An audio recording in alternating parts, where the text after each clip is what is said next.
तो इंटरफेज के बाद, इंटरफेज तो सेम रहेगी, कोई भी सेल है वो, चाहे वो हमारी सोमैटिक बॉडी का सेल है यानी कि जनरल कोई भी बॉडी का सेल है, या हमारे गैमीट्स हैं, गैमीट्स मींस स्पर्म या ओवम, कुछ भी है उनमें इंटरफेस सेम रहेगी। क्या होगा उसमें, G1 S एंड G2, ये तीनों फेजेस होंगे। उसके बाद सेल किस में एंटर करता है ये डिपेंड करता है। अब सेल किस में एंटर करेगा, या तो माइटोसिस या फिर मियोसिस में एंटर कर सकता है, या माइटोसिस में या फिर मियोसिस में सेल जो है वो एंटर कर सकता है। Mitosis we have already studied, हमने पढ़ लिया। अब हम पढ़ेंगे मियोसिस, क्योंकि गैमीट्स जो हैं वो आई फेज, इंटरफेज के बाद एंटर करते हैं डायरेक्टली मियोसिस में। अब माइटोसिस जो डिवीजन थी इट वाज सिंपल, ये थोड़ी सिंपल थी, ज्यादा कॉम्प्लिकेटेड नहीं थी। Meiosis is a complex process, ये ज्यादा कॉम्प्लिकेटेड है। मियोसिस जो है वो कुछ ज्यादा कॉम्प्लिकेटेड है एज कंपेयर टू माइटोसिस। तो मियोसिस को फर्दर 2 स्टेजेस में डिवाइड किया जाता है, मियोसिस 1 एंड मियोसिस 2। अगर हम मियोसिस 1 की बात करें तो मियोसिस 1 अपने आप में एक कॉम्प्लिकेटेड और बहुत ही लंबी चलने वाली स्टेज है, it is a long stage. इसीलिए मियोसिस 1 को भी फर्दर सब स्टेजेस में डिवाइड किया गया है, फर्दर सब स्टेजेस में डिवाइड किया गया है। कौन कौन सी स्टेजेस हैं ये, एक मिनट, ये स्टेजेस हैं प्रोफेज, मेटाफेज जैसे हमने उसमें की थी, एनाफेज जैसे हमने माइटोसिस में पढ़ा था सेम वैसे ही, एंड टीलोफेज। इसी तरह से जो मियोसिस 2 है that is also divided into prophase, metaphase,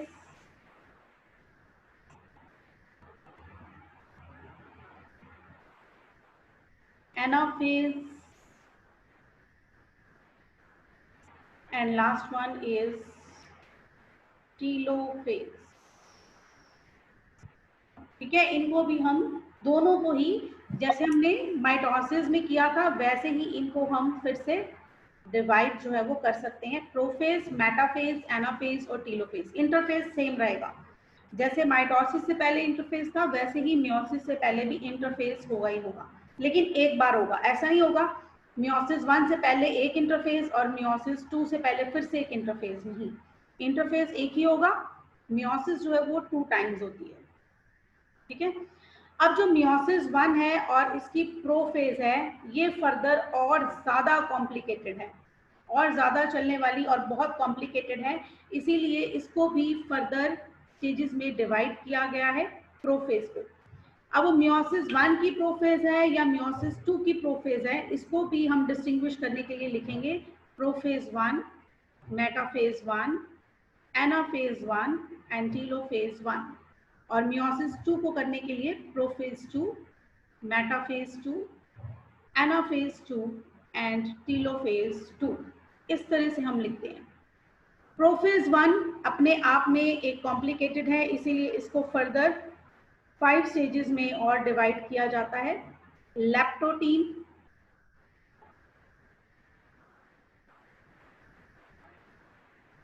zygotene, pachytene, diplotene and last one is diakinesis।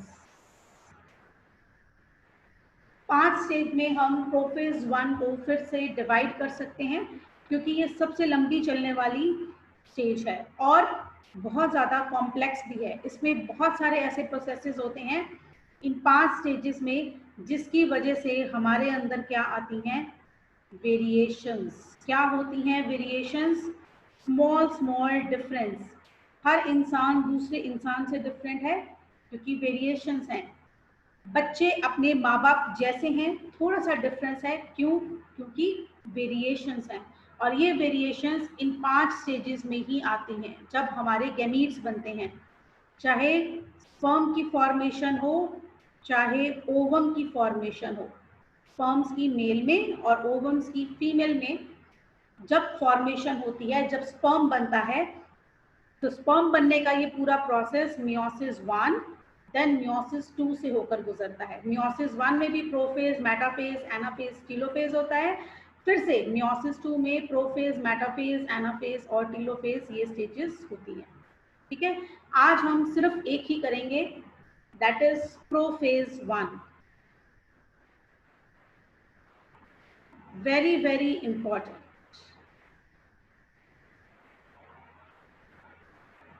Competitive exams में भी क्वेश्चन आते हैं और कई बार लॉन्ग क्वेश्चन में भी आपको सिर्फ और सिर्फ प्रोफेज 1 को एक्सप्लेन करना आता है। तो प्रोफेज 1 की सबसे फर्स्ट स्टेज जो है दैट इज लैप्टोटीन।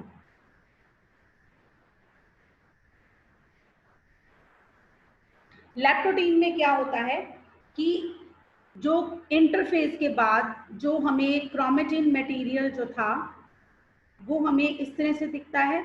अब लैप्टोटीन में आकर ये जो क्रोमेटिन मटेरियल है ये कुछ कंडेंस होने लगता है और कुछ कुछ क्रोमोसोम्स की शेप लेने लगता है।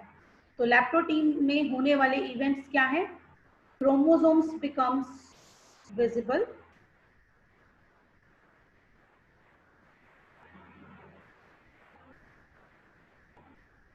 ग्रेजुअली। ग्रेजुअली मतलब एकदम से नहीं, धीरे धीरे, जैसे जैसे लैक्टोटीन स्टेज आगे बढ़ेगी धीरे धीरे क्रोमोसोम्स दिखने लगेंगे। अब क्रोमेटिन नहीं दिखेगा, अब क्या दिखेंगे? We can see the chromosomes. ठीक है, और ये हमें कहाँ दिखेगा? In the microscope. बस यही होता है लैप्टोटीन में। नेक्स्ट है जाइगोटीन।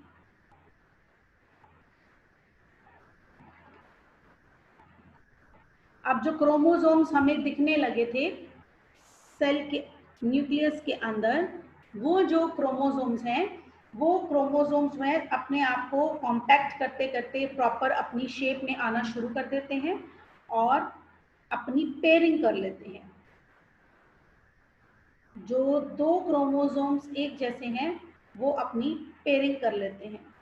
ठीक है, ये एक जैसे, ये एक क्रोमोसोम्स और ये सपोज कर लो एक बड़े साइज के क्रोमोसोम्स थे, तो ये एक दूसरे क्रोमोसोम्स ये अपना पेयर बना लेते हैं। पेयर बना लेते हैं तो क्या मतलब है? हम अगर बोलते हैं तो क्या बोलते हैं? ह्यूमन बींग्स के अंदर कितने क्रोमोसोम्स हैं? 46 क्रोमोसोम्स। ठीक है, या हम ये भी कह देते हैं 23 पेयर ऑफ क्रोमोसोम्स। 23 पेयर हम क्यों बोलते हैं? क्योंकि 2 क्रोमोसोम्स हमारे पास एक जैसे होते हैं, एक जैसी शेप और एक जैसे साइज के। इन क्रोमोसोम्स को हम क्या बोलते हैं? Homologous chromosomes. होमो मीन्स सेम। तो सेम तरह के दिखने वाले क्रोमोसोम्स। मान लो ये क्रोमोसोम नंबर 1 पेयर है तो ये इस तरह का दिखेगा। एक पेयर ऐसा है तो अगला पेयर इस तरह का होगा। एक्रोसेंट्रिक, टीलोसेंट्रिक, कैसे मर्जी हो सकते हैं। जैसे मैं थोड़ा साइज में भी बड़ा दिखा रही हूँ, डिफरेंट दिखा रही हूँ, तो ये दोनों होमोलोगस हैं। तो इस तरह के ऐसे एक दो दो जो मिलते हुए हैं तभी हम 23 पेयर ऑफ क्रोमोसोम बोलते हैं। अगर हम वैसे काउंट करें तो ये 1 2 3 4 ऐसे करके 46 हैं, लेकिन अगर एक जैसे देखें तो 23 पेयर्स भी हैं। तो जो क्रोमोसोम्स एक दूसरे से मिलते हैं, होमोलोगस हैं, वो आपस में पेयरिंग करना शुरू कर देते हैं, एक एक साथ अपने इकट्ठे होकर आ जाते हैं। इकट्ठे होकर आने के बाद ये क्रोमोसोम्स क्या करते हैं? ये अब करते हैं साइनैप्स। ये क्रोमोसोम्स जो होमोलोगस एक साथ आ गए थे, ये रहा। एक ही पेयर को मैं आपको दिखाती हूँ ताकि आपको ना अच्छे से समझ आ जाए। साइनैप्स करते हैं ये। होमोलोगस क्रोमोसोम्स में इनका साइनैप्स हो रहा है। ठीक है, साइनैप्स क्या होता है, ये एक क्रोमोसोम, ये दूसरा क्रोमोसोम, ये इसके ऊपर ओवरलैप करता है, पूरी तरह से नहीं, बहुत थोड़ी सी जगह से, दो क्रोमोसोम्स की इस तरह से ओवरलैपिंग होना, that is known as a synapse. ये जगह जो है ये क्या हो गया इनका साइनैप्स, यानी कि ओवरलैपिंग हो गई। ठीक है, ये जो ओवरलैपिंग है ये एक जगह से भी हो सकती है, एक से ज्यादा जगह से भी हो सकती है, क्यों होगी और कितनी जगह से होगी ये कोई नहीं बता सकता। ठीक है, लेकिन इनकी ये ओवरलैपिंग होती है और इस ओवरलैपिंग को क्या नाम दिया जाता है, अब हम क्या कहेंगे, इन होमोलोगस पेयर ने क्या कर लिया, साइनैप्स, यानी कि इन्होंने एक दूसरे के ऊपर ओवरलैप कर लिया। ठीक है, अब ये जो साइनैप्स करने से ये जहां पर इनका मटेरियल दोनों का इकट्ठा हुआ है, इसका मटेरियल और इसका मटेरियल यहाँ पर मिक्स हो गया, ओवरलैपिंग का मतलब जो क्रोमेटिन मटेरियल इसका था और इसका था वो यहाँ पर अब मिक्स्ड पड़ा है। ठीक है, ये सारा जो मिक्स्ड मटेरियल पड़ा है इसे हम क्या बोलते हैं, साइनेप्टोनीमल कॉम्प्लेक्स, साइनेप्टोनीमल कॉम्प्लेक्स। ठीक है, साइनैप्स यानी कि ओवरलैपिंग की वजह से जो इनका मटेरियल था जो आपस में यहाँ पर मिक्स हो गया है, इस पूरे मटेरियल को, मिक्स्ड मटेरियल को हम क्या बोलते हैं, हम इसे बोलते हैं साइनेप्टोनीमल कॉम्प्लेक्स। क्लियर है, तो जाइगोटिंग में क्या हो रहा है, साइनैप्स बन रहा है और साइनेप्टोनीमल कॉम्प्लेक्स जो है वो भी बन रहा है। ठीक है, अब जो कॉम्प्लेक्स बना है इसमें क्या है, इसमें दो क्रोमोसोम्स इन्वॉल्व हैं, तो हम क्या कहेंगे, ये क्या बन गया, बाइवेलेंट। दो क्रोमोसोम्स अब एक दूसरे के साथ ओवरलैपिंग पड़े हैं और ओवरलैपिंग दो क्रोमोसोम्स को हम क्या बोलते हैं, बाइवेलेंट, या हम इसको बोल सकते हैं क्रोमोसोम टेट्रड। टेट्रड मीन्स चार, एक दो तीन चार, चार क्रोमेटिड्स ने मिलकर या दो क्रोमोसोम्स ने मिलकर एक बाइवेलेंट बनाया और चार क्रोमेटिड्स ने मिलकर बनाया एक टेट्रड। ठीक है, तो साइनेप्टोनीमल कॉम्प्लेक्स में जो दो होमोलोगस क्रोमोसोम्स इन्वॉल्व हैं वो बाइवेलेंट या टेट्रड बना देते हैं। ठीक है, ये सब कुछ होता है इन द जाइगोटीन। क्लियर, ये सब किसमें होता है, जाइगोटीन। जाइगोटीन। ठीक है, नेक्स्ट स्टेज आती है then pachytene. Third stage is prophase 1 की, दैट इज पैकेटीन। पैकेटीन सबसे इंपॉर्टेंट है क्योंकि इसी के अंदर ही, इसी पैकेटीन स्टेज की वजह से ही आती हैं वेरिएशंस। ठीक है, वेरिएशंस का क्या मतलब है, पहले पैकेटीन स्टेज देखते हैं उसके बाद मैं आपको बताऊंगी। पैकेटीन में क्या हुआ है कि ये सेल है और इसके अंदर जो साइनेप्टोनीमल कॉम्प्लेक्स बना था, बाइवेलेंट या जो टेट्रड था, ठीक है, बाइवेलेंट या जो टेट्रड हमारे पास आया था, इसके अंदर अब शुरू होते हैं, यहाँ पर बनने शुरू हो जाते हैं रिकॉम्बिनेशंस। That is due to an enzyme called recombinase. Recombinase नाम का एक एंजाइम इन्वॉल्व होता है इन दोनों का रिकॉम्बिनेशन बनाने का। रिकॉम्बिनेशन क्यों बनता है, क्योंकि यहाँ पर ये क्रोमोसोम जो है वो इसको अपना मटेरियल दे रहा है और ये वाला क्रोमोसोम इसको अपना मटेरियल दे रहा है। अब इसको हम अब डिफरेंट कलर से स्टडी करके देखते हैं। मैं होमोलोगस क्रोमोसोम ही ये वाला दिखा रही हूँ बट डिफरेंट कलर से कि क्रॉसिंग ओवर कैसे होगी। ये होमोलोगस पेयर का एक क्रोमोसोम है, मैं इसे रेड से कलर कर रही हूँ।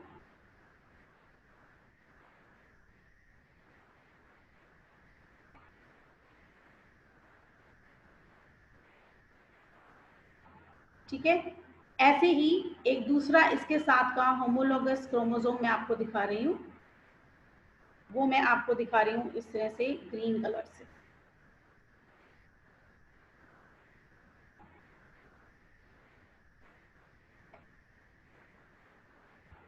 ठीक है, एक मैंने आपको रेड से दिखाया है, एक मैंने आपको ग्रीन दिखाया है, मैं दिखा यही दोनों रही हूँ, ठीक है। अब मैं कह रही हूँ कि इनके अंदर क्या हो रहा है, इन क्रोमोसोम्स के अंदर हो रही है क्रॉसिंग ओवर। क्रॉसिंग ओवर कैसे हो रही है कि इसका मटेरियल इसके अंदर और इसका मटेरियल इसके अंदर आ रहा है। अब ये दोनों ओवरलैप करेंगे, ये ग्रीन वाला है एक होमोलोगस का एक क्रोमोसोम, और इसके ऊपर अब ओवरलैप करेगा दूसरे वाला, इसका होमोलोगस पेयर रेड वाला, इस तरह से।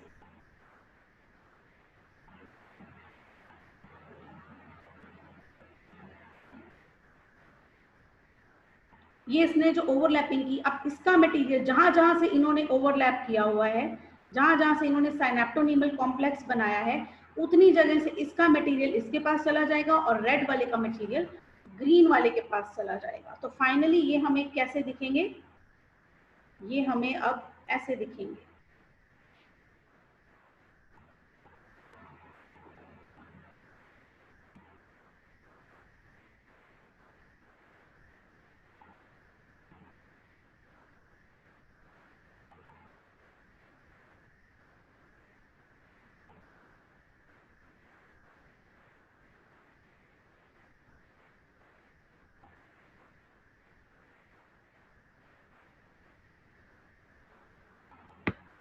ये मैं आपको इसकी ऑपोजिट साइड से दिखा रही हूँ, दोनों का ही मटेरियल एक्सचेंज हुआ है।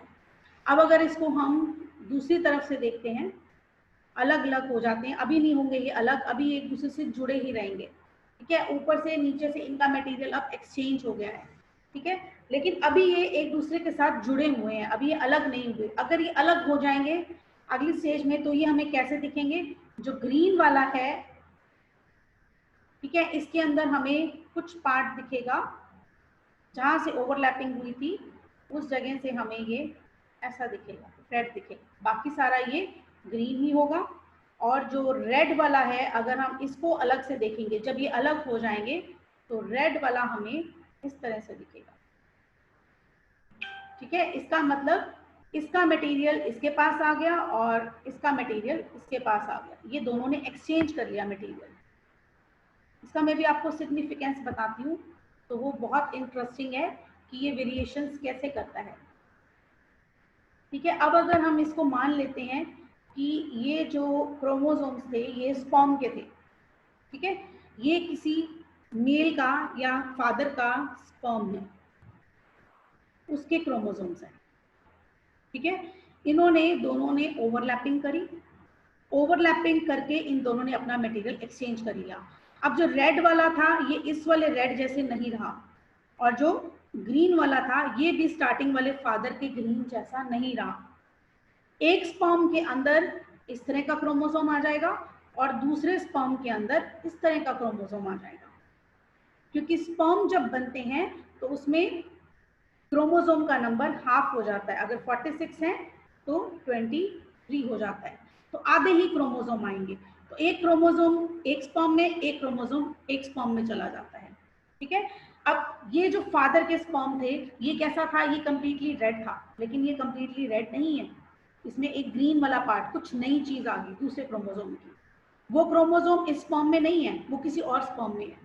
अब मान लो इस स्पर्म ने किसी ओवम के साथ जो है फ्यूज किया, ये एक स्पर्म है और इसने किसी ओवम के साथ फ्यूज किया और उससे जो है जायगोट बना, यानी कि एक नया बाद में जाकर बेबी बन गया, ठीक है। तो अब इस बेबी के पास कैसे क्रोमोसोम है, ये वाला क्रोमोसोम है। ऐसे ही हर क्रोमोसोम में ऐसी ओवरलैपिंग हुई होगी, हो सकता है एक में हो सकता है दो में हो सकता है चार में हो सकता है सभी में हो, ऐसा नहीं हो सकता कि नहीं हो, ये नहीं ऑप्शन है, होगा जरूर, कितना होगा ये नहीं हम कह सकते, ठीक है। और ये जो मटेरियल एक्सचेंज हुआ है इसका इसके अंदर और इसका इसके अंदर, इस चीज को हम क्या बोलते हैं, इस प्रोसेस को हम बोलते हैं crossing over. Crossing over means एक का जो है मटेरियल दूसरे की तरफ और दूसरे का मटेरियल पहले की तरफ जो है वो मूव कर गया, दिस इज क्रॉसिंग ओवर। तो ये क्रॉसिंग ओवर एक क्रोमोसोम में एक जगह भी हो सकती है, दो क्रोमोसोम्स में एक जगह भी हो सकती है, 4 में, 10 में, 22 के 22, 23 के 23 क्रोमोसोम्स में भी हो सकती है, ठीक है, और हो सकता है किसी एक क्रोमोसोम में हो।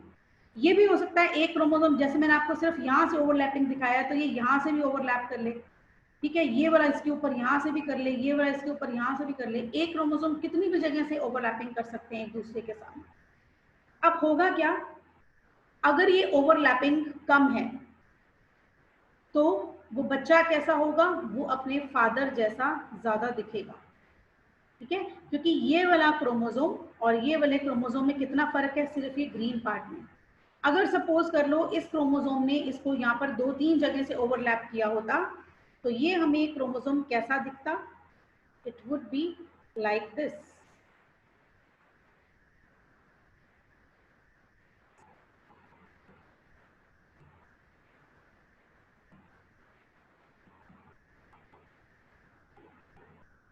ये एक जगह से ओवरलैप हुआ तो एक जगह दिखा, ये मैं कहती हूँ कि इसने चारों तरफ से ओवरलैपिंग करके इस तरह से नई तरह का ये क्रोमोसोम बना दिया। इसी तरह से इसमें भी चारों तरफ से ये हो गया, क्रॉसिंग ओवर होगी इतनी कि चारों तरफ से हो गया। अब ये वाले में देखो, ये वाला और ये फादर का है, ये दोनों आपस में मिलते हैं कि नहीं, इन दोनों में डिफरेंस कम है, this one and this one, ये दोनों में डिफरेंस कम है। देखा जाए तो ये तकरीबन 95% सेम है, सिर्फ 5% का फर्क है, 5% इसमें यहाँ पर ग्रीन वाला पार्ट लग गया। अब ये फादर का क्रोमोसोम, अगर कोई बेबी इस क्रोमोसोम से बनता है तो इसमें डिफरेंस देखो कितना है, 5-5-5-5, 20% फर्क आ गया। इसका मतलब जो बेबी इस वाले क्रोमोसोम से बनेगा वो ज्यादा अपने फादर जैसा दिखेगा, और जो इस वाले क्रोमोसोम वाले स्पर्म से बनेगा उसमें डिफरेंस ज्यादा होगा। हम कई बार ऐसा देखते भी हैं कि बच्चे जो है वो मदर फादर किसी से ही नहीं मिलते, है ना। हम कई बार ऐसे कहते हैं कि देखो जी, ये देखने में लगता ही नहीं कि आपका बच्चा है, ना मम्मा जैसा है ना पापा जैसा है, ये किस पे गया है।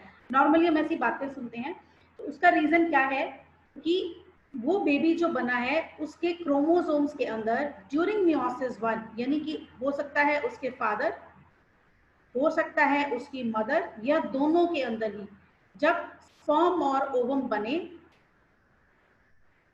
तो क्रॉसिंग ओवर बहुत ज्यादा हुई, ज्यादा क्रोमोसोम्स पर हुई, ज्यादा जगह पर हुई। एक क्रोमोसोम पर जितनी ज्यादा जगह पर हुई उतनी नई तरह का कॉम्बिनेशन वो बना, और उतना ही वो अपने फादर और अपनी मदर से डिफरेंट दिखा। कई बच्चे इसको ऐसा कंफ्यूज कर लेते हैं, ये जो मैंने लास्ट पेज पे आपको डायग्राम्स बताई हैं कि ये एक क्रोमोसोम, ये वो बच्चे ऐसा बना देते हैं कि ये फादर का क्रोमोसोम, ये मदर का क्रोमोसोम। नो, हम फर्टिलाइजेशन की बात नहीं कर रहे हैं, हम एक पर्सन की ही बॉडी की बात कर रहे हैं, चाहे ये फादर के हैं दोनों, चाहे ये मदर के हैं दोनों, और दोनों नहीं, ऐसे 46 के 46 क्रोमोसोम्स में ये प्रोसेस जो है वो चलता है। लेकिन कहाँ पर, सिर्फ उन सेल्स के अंदर जिन्होंने आगे चलकर स्पर्म बनाना है। और ये सेल्स कहाँ पर होते हैं, मेल जो पर्सन है उसकी टेस्टिस में, और फीमेल्स जो होती हैं उनकी ओवरीज के सेल्स जो हैं वो मिलकर क्या बनाते हैं, ओवम, और ये बनाते हैं स्पर्म। जब टेस्टिस के सेल्स स्पर्म बनाते हैं तो वो इस तरह के होमोलोगस पेयर होते हैं और अपना एक्सचेंज करते हैं। ऐसे ही फीमेल की ओवरीज के अंदर जब ओवम बनता है तो जो होमोलोगस क्रोमोसोम्स हैं वो मियोसिस के टाइम इस तरह से एक्सचेंज करते हैं अपना मटेरियल और डिफरेंट हो जाते हैं।